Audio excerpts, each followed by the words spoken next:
I was in a relationship where I was constantly lied to. The person is no longer in my life, but why does it hurt to be lied to? I'm still healing from it. Well, it hurts because you are taking it personally, and what hurts in you is still the ego. The ego says, he lied to me.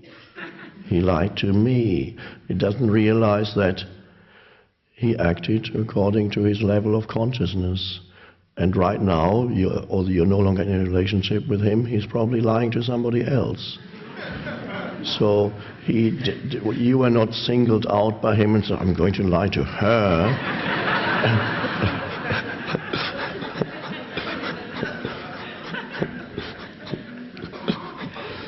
But of course, the egoic interpretation, to me, he betrayed me. He did what he couldn't help doing, that's all. You take yourself out of it. Or in other words, what does it say in the Four Agreements? One of them is take nothing personally, and that's a wonderful recommendation. So he lied because his level of consciousness at this time, his particular conditioning, makes him lie, and he may not even know that he's doing it. He might believe in his own lies while he's lying, or maybe somewhere at the very back of his mind he knows it's not true, but that's covered up by such an identification with the mind stream and whatever words are coming out of his mouth that he virtually believes in his own lies. So that's it. The heaviness goes out of it when you see that every human being acts according to their level of consciousness. It's not really directed to you. Sometimes people take everything personally, even driving in the traffic. Somebody does something to cut you off, and you take it personally. He doesn't even know who is in that other car. You are in it, but it's interpreted by the ego as if he did something to me, as if he had singled you out to offend you. He does it constantly. It just happened to be you in that car that he did it to. So. But that is the ego loves that kind of thing. It loves because then it can complain about what others have done to me. And the more you complain what others have done to me, the stronger the me gets. This is unconscious, of course. So by complaining about others, how they have not necessarily lied, not necessarily cut you off in traffic, but have somehow failed in their relationship towards me, whatever their function was. And it's unconscious and very satisfying to the ego to complain about those people who have somehow failed or transgressed or done something or not done something that they should have done to me. And it's one of the favorite occupations of the egos to complain about other people. It's so satisfying. Because the more I complain about somebody else, the more right I can feel in myself, and the more right I constantly am. And of course, the world is full of people that give you ample opportunity to complain about. There's never a shortage of people you can complain about.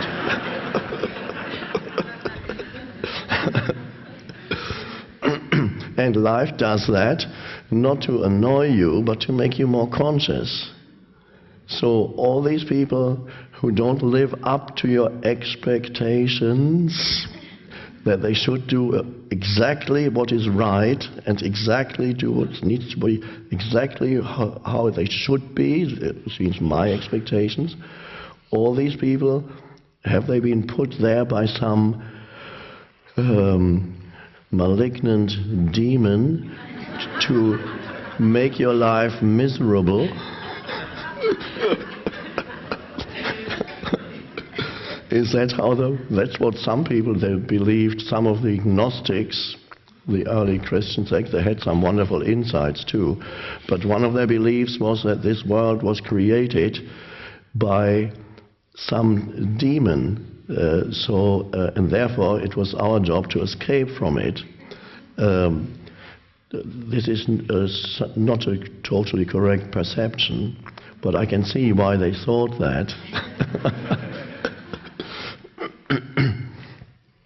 So yes, the world is full of people who don't do what they should be doing according to your mind.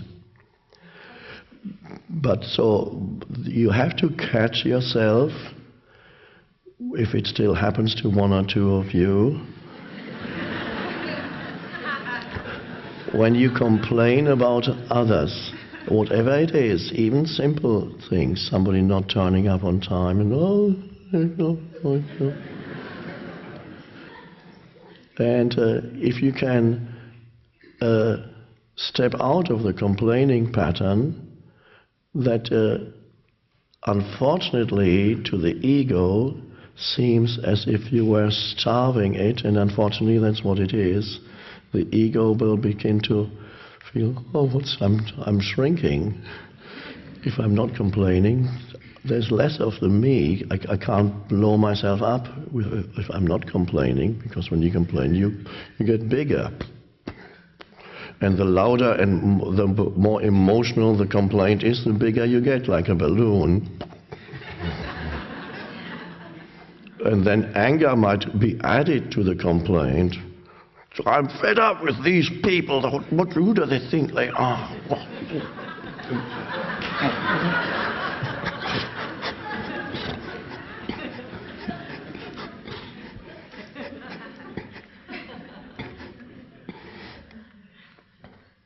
So you could practice whenever you feel a complaint wants to come out of your mouth.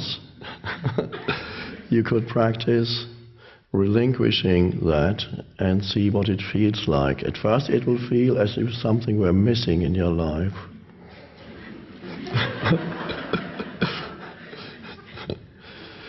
Then you'll feel a peace arising. Now, somebody right now is thinking, do you mean I should become a doormat and allow people to do whatever they do? No.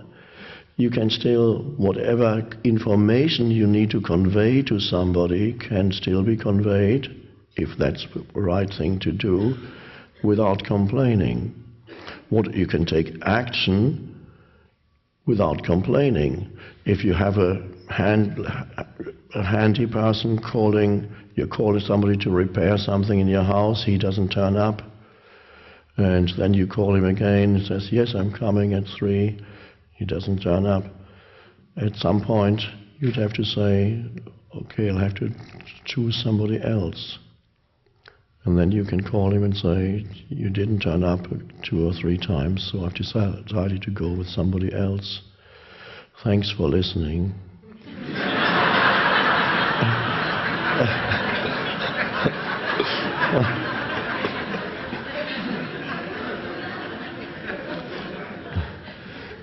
Complaining does not help him, it doesn't make him more conscious.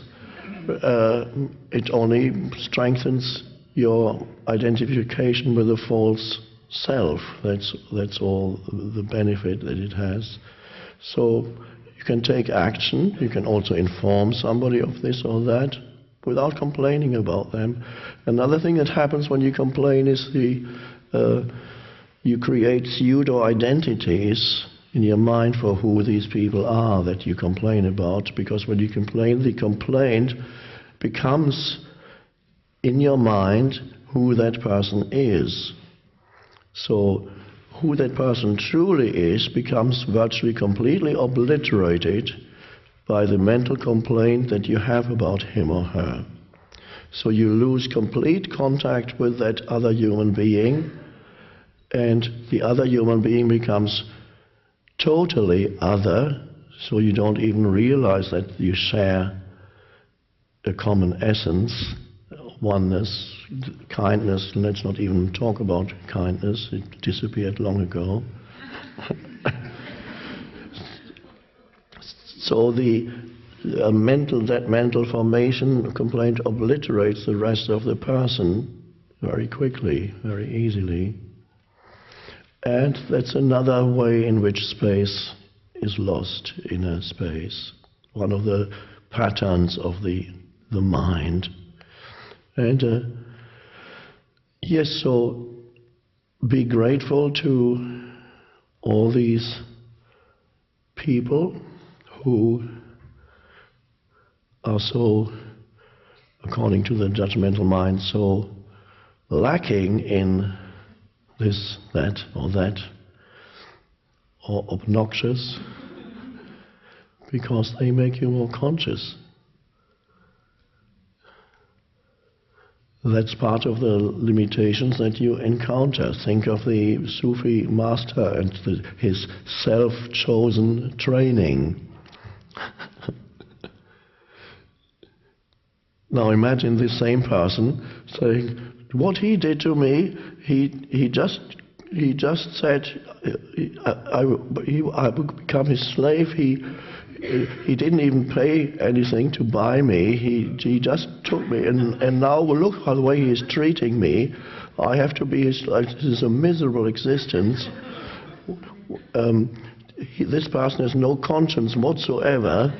He's a low human being, and he could go on complaining in his mind for years, and it would be very satisfying to the ego. And then he would emerge as a bigger ego after this. And then you go to him and say, I can tell you what human beings are like. I know it.